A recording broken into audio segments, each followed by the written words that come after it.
কাকেও যেন আমার লাশ শুইতে না দেয়। আমার আত্মায় কষ্ট জীবনের হয় যে সবটুকু উজাড় করে দিয়ে যাদের মানুষ করেছিলেন, আজ জীবনের শেষ প্রান্তে এসে তারাই তাকে একা ফেলে চলে গেছে। যে হাতগুলো একসময় সন্তানদের মুখে সোনার চামচ দিয়ে অন্ন তুলে দিয়েছিল, আজ সেই হাতগুলোতেই এক ফোঁটা ভালোবাসার জন্য হাহাকার। বস্তা ভরে ভরে টাকা দিয়েছি, তখন সব ঠিক ছিল। আজ টাকার উৎস ফুরিয়ে গেছে, তাই সম্পর্কগুলো যেন মিলিয়ে গেছে। এক বুক কষ্ট নিয়ে কথাগুলো বলছিলেন এক বৃদ্ধ বাবা। তাদেরকেও অভিশাপ দিই, আমার মতো একদিন যেন ১৯৯৫ থেকে ২০১৬ সাল পর্যন্ত সৌদি আরবে অক্লান্ত পরিশ্রম করে উপার্জিত সব অর্থ ঢেলে দিয়েছিলেন সন্তানদের সুখের জন্য।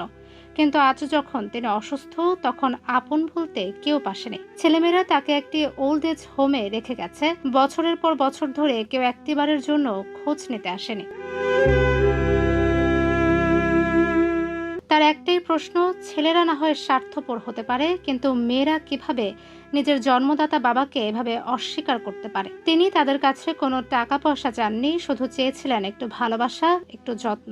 আজ এই অসহায় বাবা তার জীবনের সব নির্মম সত্য একটি ডায়েরিতে লিখে রাখছেন। তিনি চান এই সমাজ দেখুক, তার সন্তানরা দেখুক, তাদের অবহেলায় তাদের বাবা আজ কি পরিস্থিতিতে দিন কাটাচ্ছেন। আমার ছবিটা দেখাইবে, আমার ছেলে মেয়ে যেন দেখতে পায় যে তার বাপ। মা বাবা আমাদের জন্য যা করেন তা কখনো ফিরিয়ে দেওয়া সম্ভব নয়, কিন্তু অন্তত তাদের শেষ বয়সে একটু পাশে থাকা, একটু ভালোবাসা দেওয়া কি আমাদের দায়িত্ব নয়? আজ আমরা আমাদের মা বাবার সাথে যা করছি, কাল হয়তো আমাদের সন্তানরাও আমাদের সাথে তাই করবে।